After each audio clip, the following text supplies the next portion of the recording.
Hoy en Es la Hora de Opinar vamos a debatir con Blanca Heredia, Sabino Bastidas y Luis de la Calle si el presidente ha perdido el control o no de sus colaboradores y excolaboradores. Y para terminar vamos a hablar con Francisco Javier González de lo sucedido el sábado pasado en Querétaro y las sanciones que le ha impuesto la Federación Mexicana de Fútbol al Club Gallos Blancos de Querétaro. Así que quedes aquí en Foro TV, que ya comenzó la hora de opinar.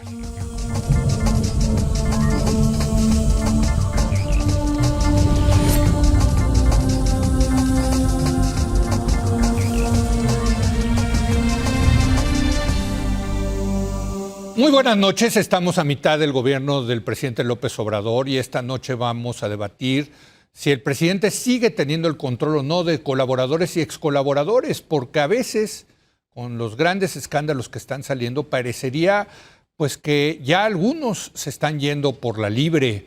Vamos a platicar con esto con Blanca Heredia. ¿Cómo estás, Blanca? Buenas noches. ¿Qué tal? Muy buenas noches, Leo, Sabino, Luis. Sabino Bastidas, muy buenas noches, Sabino. ¿Qué tal, Leo? ¿Cómo estás? Muy buenas noches, Blanca, Luis. Gusto estar con ustedes. Y Luis de la Calle, aquí en el estudio. Luis, ¿cómo estás? ¿Cómo estás, Leo? Un gusto saludarte, colegas. Buenas noches a todos. Oye, para un presidente en general es difícil, ¿no? Controlar a su equipo de trabajo, sobre todo conforme se acerca la sucesión presidencial, ¿no? ¿Tienes, con lo que ha pasado últimamente del fiscal, su exconsejero jurídico, las grillas que hay allá adentro, ¿tienes la sensación de que el presidente ha perdido el control de su equipo? Y de sus ex colaboradores, porque muchos ya están fuera. ¿Cómo ves? No, el estilo personal del presidente López Obrador es gobernar casi sin gabinete, ¿no? O sea, este gobierno se ha distinguido por tener un gabinete ordenado, donde el presidente descansa en los secretarios de Estado para que ellos implementen la agenda, para que ellos sean los voceros, sino que el presidente es un presidente muy centralizador, ¿no? Y creo que en los últimos meses el presidente básicamente descansa en 3 personas. El secretario de Defensa, el secretario de Marina y el secretario de Gobernación. Hay algunos otros, como el secretario del canciller Ebrard, que tienen algún papel, ¿no? Entra como bombero, más Entra bien. como bombero algunas veces, etcétera, pero el resto de los miembros del gabinete, uno tiene la impresión de que se enteran de los deseos y los programas del presidente en la mañanera casi al mismo tiempo que nosotros. ¿no? Entonces, es una forma, un estilo personal de gobernar que no es muy conducente a la eficacia, a la eficiencia del gobierno, ¿no? Porque tanto por una situación de tiempo como de alcance. Y luego el presidente tiene además solamente prioridades y solamente se dedica a ellas, ¿no? Sus 30 prioridades que están en la página internet, la pueden entrar de presidencia, solamente se dedica a ellas. El resto parece que no le importa, ¿no? Y además creo que el presidente cometió un error en los últimos meses de dar, al fin, después de la elección de junio del año pasado, de dar por iniciada la carrera presidencial. O sea, que es adelantarla demasiado. Muchísimo. Y eso, bueno, crea unas fuerzas centrífugas, que llevan a un aparente desorden adicional. Bueno, y en el caso de la Fiscalía General de la República, yo siempre pensé que Alejandro Gertz Manero no era una buena elección. Y estamos viendo hoy, desgraciadamente, que el fiscal, pues como está metido en algunos casos de corte personal, lo hace vulnerable para atender a los casos, digamos, de Estado, donde, como él dice, tiene razón, hay, por supuesto, una enorme presión. Entonces, el fiscal, como es una persona que tiene un puesto autónomo, no es de fácil remoción ni cambio para el presidente de la República. Entonces, el presidente tiene cierta razón en no decir, oye, vamos a cambiar al fiscal, porque no es una cosa sencilla. No, claro que no. Pero creo que hubo un error de elección de inicio, porque hoy en día no tenemos una Fiscalía General de la República que sea mejor que las procuradurías del pasado, que tenían un nivel pues muy bajo de eficiencia. Pero con todo lo que ha pasado, y lo pongo sobre la mesa, Luis y Blanca y Sabino, ¿sientes que el presidente está perdiendo el control de las riendas del gobierno o no? Es que un poco el punto es que es un control muy limitado, circunscrito a ciertas áreas. Si ese control está limitado, por definición sigue teniendo el control, casi. Es que el resto del gobierno básicamente no importa o no le importa mucho, y eso implica que tienes muchísimas áreas de la vida pública nacional donde los ciudadanos y las empresas y los que participamos en México no tenemos respuestas porque tenemos un gobierno incapaz de darlas. O sea, el principal problema de este gobierno es la incompetencia del modelo de gobierno que tiene. Muy bien. A ver, Blanca, ¿tú cómo ves? Bueno, quisiera empezar citando a Maquiavelo, que me parece que es el libro de cabecera del presidente Andrés Manuel López Obrador. Dice, la primera opinión que uno se hace del príncipe, o sea, del gobernante, del líder máximo, digamos, y de su capacidad y su entendimiento, es observando los hombres que tiene a su alrededor. Maquiavelo lo dijo y yo creo que lo sabemos. El equipo del que se rodea un líder es muy importante, nos da noticia sobre características del líder que son importantes tener presente. Y yo dividiría en tres como grandes rubros la pregunta. Perfil de sus colaboradores, ¿no? ¿Qué características tienen? ¿Por qué los elige? Y en tercer lugar, los controla o no, respondiendo a la pregunta que nos planteas. En primer lugar, y coincido, si entiendo bien lo que decía Luis, que en general su equipo, digamos cercano, los integrantes del gabinete, son más bien grises, no tienen luz propia. Y me parece que eso no es accidental. Con poquísimas excepciones, al presidente le gustan más planetas que reciban su luz de el Sol y no que tengan luz propia. Sí.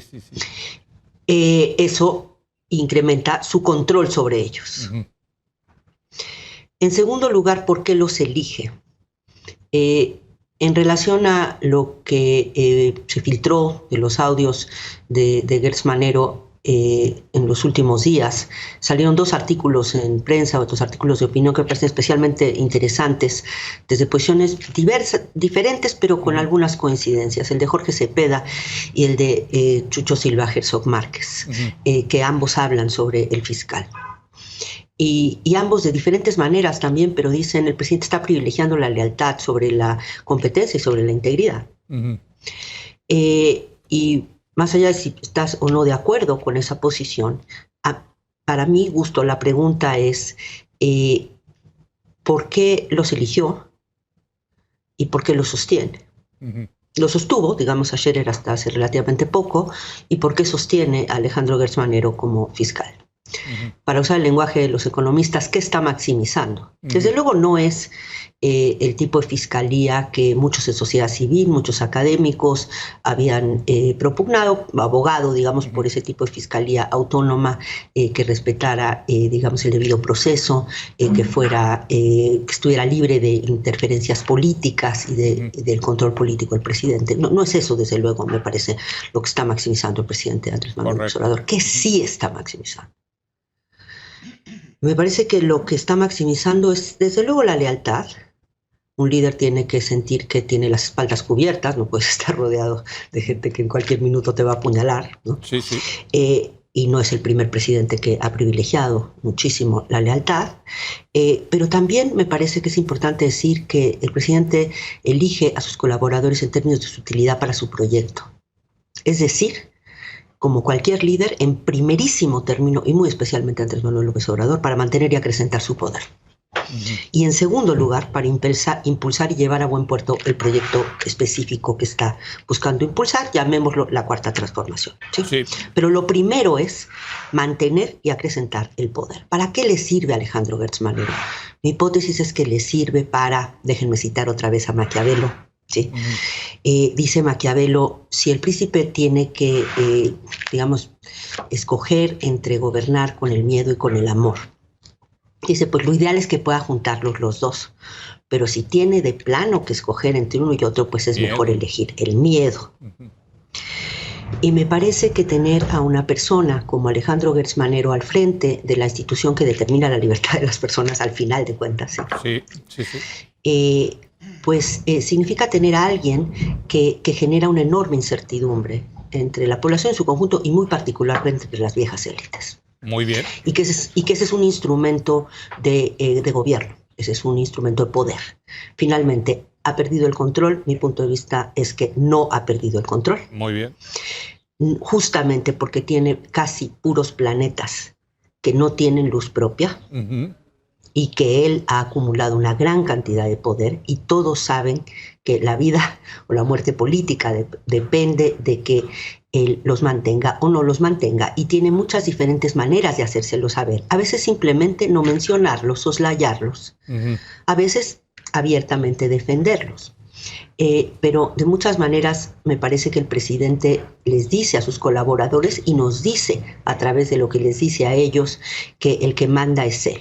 Yo bien. no veo ningún signo de que haya perdido el control de sus colaboradores. Pues ahí está el razonamiento de Blanca. Ahora Sabino, ¿tú qué opinas? Mira, Leo, yo creo que hay que distinguir entre el control hacia el equipo, al interior del equipo de gobierno, y el control sobre el país. Es decir, que cómo ese gobierno controla al país. Evidentemente el presidente de la República no se ha caracterizado por ser un creador de cuadros, ni un creador de equipos, no es un creador de instituciones, ni un creador de reglas. Y esto tiene un saldo negativo al final de la administración, porque pues, la política es como un supermercado. Tú puedes agarrar lo que quieras, pero la salida todo se paga. Y creo que es lo que le está empezando a pasar al presidente López Obrador. El presidente López Obrador tiene el control sobre su equipo, porque tiene el control de buena parte de la sucesión presidencial, porque tiene el control sobre las Fuerzas Armadas, porque tiene el control sobre el presupuesto y porque tiene el control sobre los tiempos, la falta de reglas, la incertidumbre. Efectivamente es un equipo muy chiquito, es un equipo sin expectativas, son gente que no tiene gran proyecto político, ni gran proyecto de país, ni gran proyecto profesional personal. Alrededor de los grandes árboles no crece ni el pastito, y eso es lo que le pasó a López Obrador. Y evidentemente López Obrador no ha generado esos cuadros con imagen propia, como lo señalaba Blanca hace un momento. Y esos cuadros están esperando la decisión de López Obrador para la sucesión presidencial y para ver de qué manera pueden continuar cierta carrera política en el futuro. No tienen grandes carreras fuera de este proyecto. Muchos de ellos llevan 10, 12, 18 años en torno a este caudillo, llevan en torno al movimiento. Es la primera vez que llegan al ejercicio del poder y pues están sufriendo las consecuencias de esa visión caudillista. Uh-huh. ¿Cuál creo que es el problema? Creo que el presidente López Obrador ha menospreciado las instituciones, ha menospreciado al Estado y ha ejercido el poder a título personal, no a cuenta del Estado y las instituciones. Por lo tanto, el saldo negativo del presidente al cierre de la administración van a ser los muchos enemigos personales del presidente. También, para citar a Maquiavelo y no quedarnos atrás de la cita, Maquiavelo decía que a los grandes no se les toca sino se les destruye. Y muchos de los intereses duros que el presidente ha estado tocando a lo largo de la administración no los destruyó. En el fondo, están casi incólumes los enclaves autoritarios de viejo régimen y de todo este periodo, que incluso el propio Vicente Fox no logró modificar al inicio de la administración. Fox y López Obrador paradójicamente van a tener una gran coincidencia en que no supieron destruir esos enclaves autoritarios, esos factores reales de poder, y a todos los tocaron, a todos les pegaron. Entonces, los 2 años y medio que se le vienen al presidente son los 2 años y medio de desinstitucionalización, de ejercer el poder a cuenta propia, y eso tiene una cara B. Y ese es el riesgo político que va a enfrentar a título personal el presidente. Porque las instituciones son muy molestas para controlar el poder. Sí, que lata pedirle permiso al Congreso, pedirle permiso a los poderes, actuar en nombre de otros. Y es una lata. Pero también es un blindaje político a la hora de la salida. Cuando el presidente de la República salga del poder, no tiene el mismo blindaje institucional de haber actuado a nombre del Estado, a nombre de las instituciones, de haber sido respetuoso de las leyes. Entonces, vamos a una sucesión sin reglas, con una clase política que no tiene claras las reglas del juego. Adictos al presidencialismo como somos, estamos esperando cuál es la decisión del presidente para saber el futuro político de toda una nación, sí, claro, de 120 y tantos millones de mexicanos.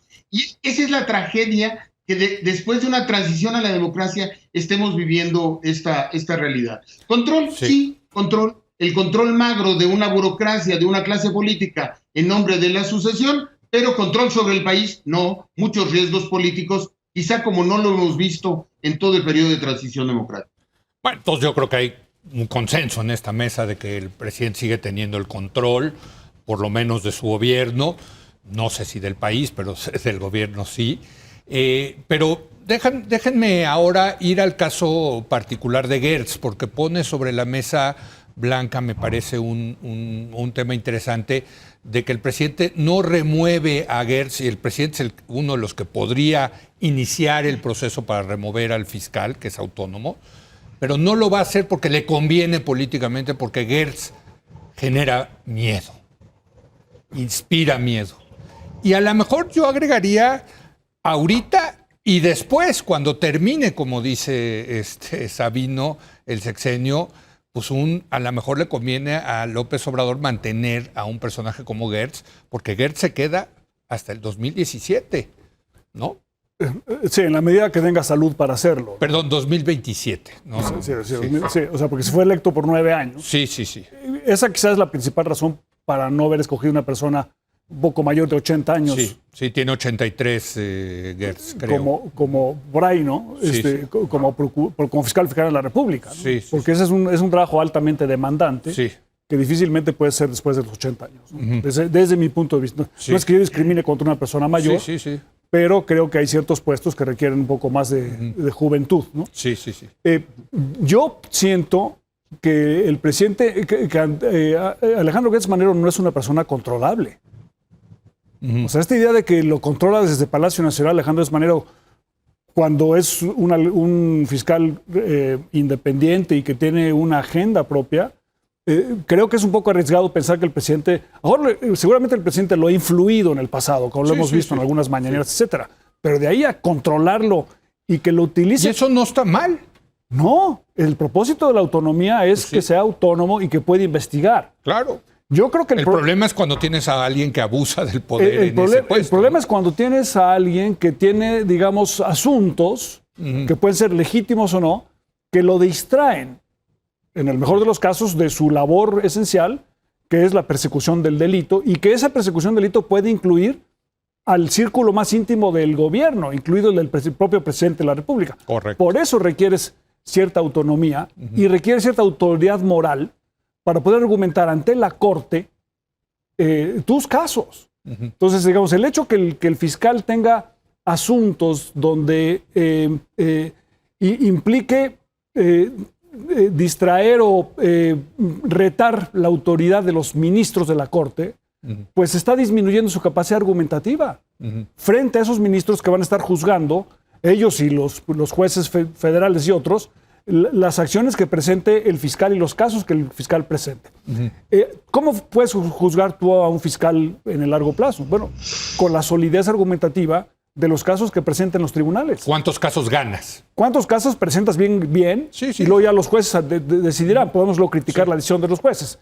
Pero hoy en día yo creo que no tenemos buenos expedientes de la Fiscalía ante el Poder Judicial. Pues ve Lozoya, nada más el caso Lozoya, cómo se les ha venido cayendo a pedazos. Sí, se les ha venido cayendo. Los casos no parecen muy sólidos, no parecemos haber invertido en la capacidad investigativa del Ministerio Público en el ámbito federal, y para eso se le dotó de autonomía, para que pudiera hacerlo, y creo que, bueno, estamos muy lejos de eso.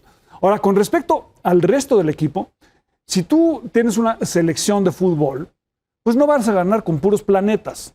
Necesitas algunas estrellas en el equipo. Por eso se llaman los Galácticos, tu equipo preferido. Porque tienes estrellas. ¿Qué tal ayer, ¿Qué tal ayer? Perdón por la digresión, pero bueno, ¿qué tal? Entonces, Modric, o sea, cuando tienes Benzema, cuando tienes tú un presidente que elige gente que no brille, pues difícilmente va a brillar su gobierno. Entonces el control está relacionado con la capacidad de ejecución. Sí. Y entonces tenemos un gobierno con alta capacidad de ejecución. La respuesta es no.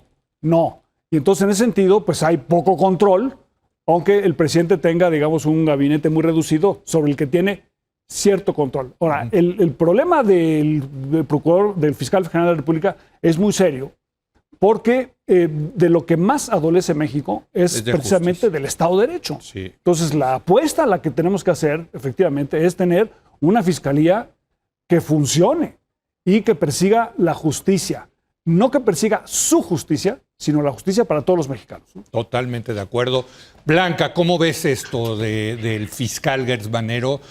Pues mira, efectivamente es un fiscal autónomo y el presidente dice, además se lava las manos muy padre porque dice, pues eso que el fiscal es independiente, es autónomo, no me corresponde a mí. Pero por eso le cuesta trabajo quitarlo. O sea, no es tan fácil como sí, pero a ver, ¿cuánto duraría Gertz Manero si en lugar de haber dicho lo que dijo en la mañanera hace unos días el presidente, se hubiera quedado callado, hubiera dicho, convendría que se investigue? Digamos que a mí me parece que a rato, que con todo lo importante que es digamos, las instituciones formales y el deber ser, y digamos como proyecto de esta fiscalía independiente, plenamente profesional, que yo puedo coincidir en que es indispensable para el país. La pregunta para mí siempre es, ¿ese es el proyecto de Andrés Manuel López Obrador? No me parece. No. Ese no es el proyecto. Entonces, si queremos entender de qué va la película, pues me parece que vale la pena preguntarnos qué otra cosa está buscando él, insisto, maximizar, diferente a esta procuración de justicia impersonal, profesional. Eso no es lo que está buscando. Pero déjame interrumpirte ahí, perdón, sí. Blanca, porque efectivamente tienes toda la razón. Pero este fiscal, al parecer, está hurgando para procesar a quien fue el hombre fuerte del presidente López Obrador, de los pocos hombres fuertes, ¿no? Tienen pocos, ¿no? Uno de ellos era Julio Scherer, consejero de la presidencia. Pues bueno, no se está metiendo con cualquiera el fiscal. Y eso sí le puede perjudicar por lo menos a la imagen del presidente, ¿o no te lo parece? Pudiera ser. Déjame decirte que, sin tener ningún tipo de información privilegiada, sí. Mi impresión es que si Gertz Manero está haciendo eso y lo sigue haciendo, es porque de alguna manera ha recibido la venia del presidente. Ah, caray. Aquí sí no me imagino algo así sin algún tipo de venia implícita, o sea, de autorización implícita de parte del presidente. Así como, desde mi punto de vista, otra vez una hipótesis, Alejandro Gertz Manero le sirve al presidente para mantener a la vieja élite en particular en ascuas, también a la nueva, a todo el mundo derechito, ¿sí? Porque en cualquier momento, pues, ese personaje está nada más y nada menos que comandando, ¿sí?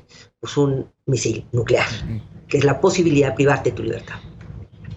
Entonces, pues a todo el mundo derechito. Ese me parece que pudiera ser la mayor virtud del señor Alejandro Gertz Manero, no le veo muchas otras, sinceramente, para el presidente y su proyecto principal, que es conservar el poder y acrecentarlo. Y uno de los elementos para conservar el poder y acrecentarlo es mantener divididos y temerosos, digamos, o de plano en la inacción a tus posibles adversarios. Por otro lado, Scherer, ¿qué le daba a Scherer? Otra vez mi hipótesis, ¿sí? Pues un excelente operador en los laberintos del Poder Judicial y en los entresijos del poder económico. Ninguno de los cuales es el terreno histórico de Andrés Manuel López Obrador y que, sin embargo, digamos, siendo un político del tipo que es Andrés Manuel López Obrador, se enteró, sabe perfectamente que ahí hay, digamos, elementos de poder muy importantes. Y tener a alguien de tu confianza que es capaz de navegar esos entresijos y esos laberintos es muy importante. Hasta que efectivamente empiezas a saber que hay una serie de traiciones que has cometido, ¿sí? Que fue eventualmente lo que sabemos, digamos, por lo que se hizo público. La salida de Julio Scherer no tiene que ver con que se hizo tratos a favor suyo o no, o se enriqueció o hizo, digamos, actos corruptos, sino más bien que traicionó el proyecto del presidente, muy particularmente en el ámbito electoral, muy particularmente en algunas elecciones para gobernador. Me parece que eso fue lo que al final marcó la salida de Julio Scherer del gabinete y que pudiera ser que el presidente quiere usar, ¿sí?, ese amedrentamiento en contra de Scherer y las personas o despachos que hayan estado asociados con Scherer, digamos, o que presumiblemente estuvieron asociados con Scherer, para también mandar mensajes. En todo lo que tiene que ver con poder judicial y poder económico, el presidente ha sido quirúrgico. manda mensajes, mete a uno a la cárcel. No mete a todos. Es hiper eficiente. Sí. Con Juan Collado en la cárcel, le mandó el mensaje a todos los que había que mandarle el mensaje. No había que meter a la cárcel a nadie más. Sí. Y simplemente, entonces, sin tener, insisto, ningún tipo de información privilegiada, simplemente leyéndolo desde, digamos, una lectura política elemental, fundamental, que no está preocupada fundamentalmente por juzgar ni por pretender que el presidente haga una cosa que yo quiero que haga y juzgarlo con base en eso, como si yo escojo a alguien para cantar, ¿no? Y resulta que escojo a la más desafinada persona y que no tiene oído. Bueno, pues ustedes podrán preguntarse, pues está enferma mental Blanca, o a lo mejor está haciendo otra cosa, ¿no? Muy bien, muy bien. A ver, quiero, porque se nos acaba el tiempo. Sabino, ¿cómo ves esta lectura que hace muy provocadora, to say the least, de Blanca Heredia? Mira, yo creo que no podemos quitar del análisis el hecho de que de todos los enemigos que ha hecho el presidente López Obrador, yo creo que como ha ido juntando al final de su gobierno una gran cantidad de adversarios, una gran cantidad de enemigos, los amigos van a ser de mentiras y los enemigos de verdad.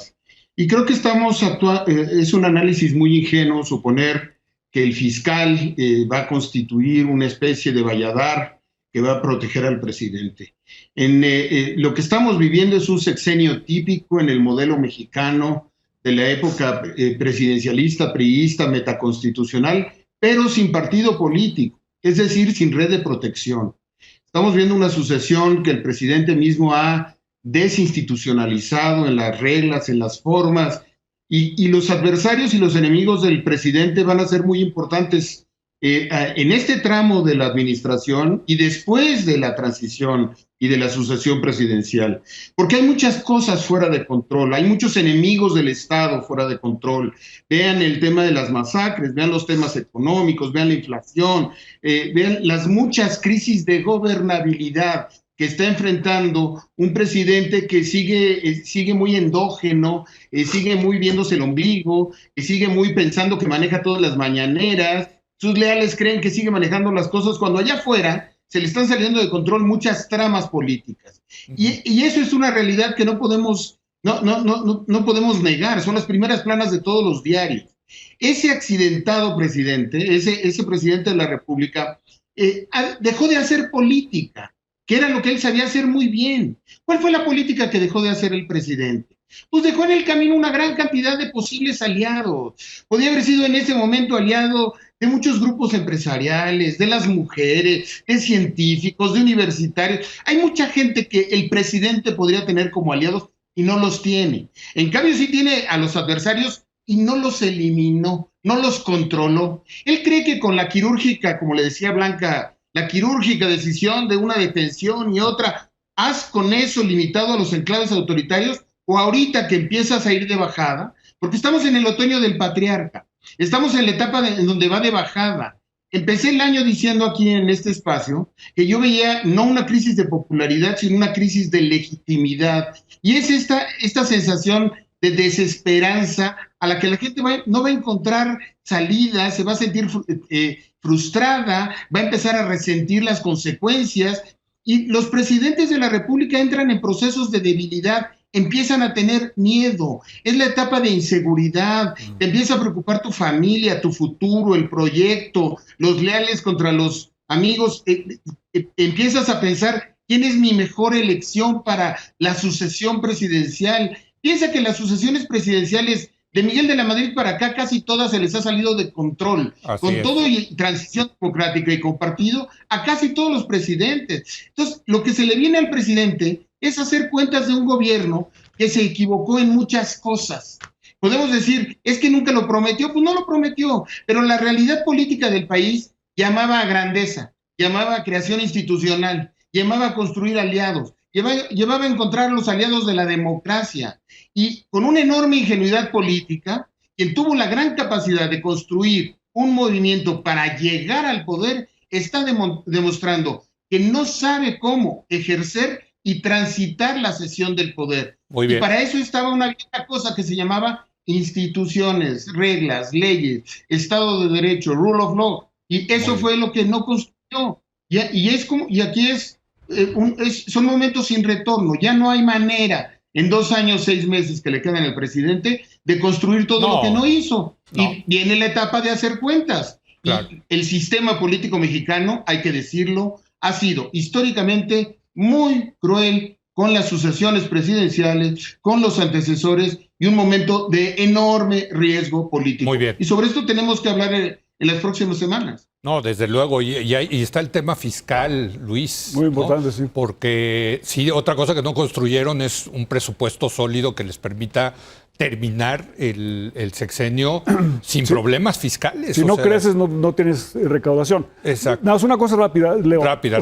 Yo creo que el príncipe de Maquiavelo no debe ser la única fuente de inspiración para estas cosas, ¿no? Sí. O sea, el deber ser sí es importante. Sí. Y aquí el deber ser de la Suprema Corte, la Suprema Corte de Justicia de la Nación es la que puede poner orden a el funcionamiento de la Fiscalía General de la República con sus sentencias, y creo que los ministros deben ellos promover, desterrar de México el alegato de oreja, porque esta cosa que nos decía Blanca, que puede tener una persona muy hábil que en los corrillos del poder sabe moverse y eso, es exactamente lo contrario de lo que promueve el presidente de la República, en el sentido de tener una república amorosa y que esté basada en las leyes, porque en otros países del mundo no puedes ir a hablar con los ministros de la Corte. Bueno, lo tienes que hacer en sesión pública. En sesión pública. Que todo el mundo te escuche. Correcto. En Estados Unidos la Corte escucha públicamente a los... ¿Y al gobierno? No, bueno, escucha a los involucrados, a las partes, y delibera en privado. Aquí escucha en privado a las partes y delibera en público. Bueno, entonces hay que buscar, hay que apostarle a... Respecto al deber ser, yo coincido que no lo podemos dejar de lado. Pero depende para qué, otra vez, ¿qué estamos buscando? ¿Sí? Si queremos evaluar al presidente y decir que lo está haciendo muy mal, eso sí, saquemos todas las banderas del deber ser, y sobre todo todas las del deber ser que él no comparte ni ofreció. ¿Sí? No, analiza. Perdón, señores. Es que ustedes siempre se pone... Blanca, siempre se pone caliente esta mesa al final. No. Tema de la semana que entra, el deber ser, ¿para qué sirve? Pero bueno, ya me tengo que ir, perdón, este señor del Chicharito me está matando. Nos vemos la semana que entra, como siempre. Mi querida mesa de los jueves, Luis, Blanca y Sabino, muy buenas noches. Buenas noches a todos. Buenas noches. Luis, Leo, Sabino. Abrazo. Buenas noches. Bueno, oiga, vamos con Francisco Javier González tratar de entender si fueron suficientes o no las sanciones por la violencia. Estas terribles imágenes que vimos el sábado pasado en el fútbol allá en el estado Corregidora. Regresamos.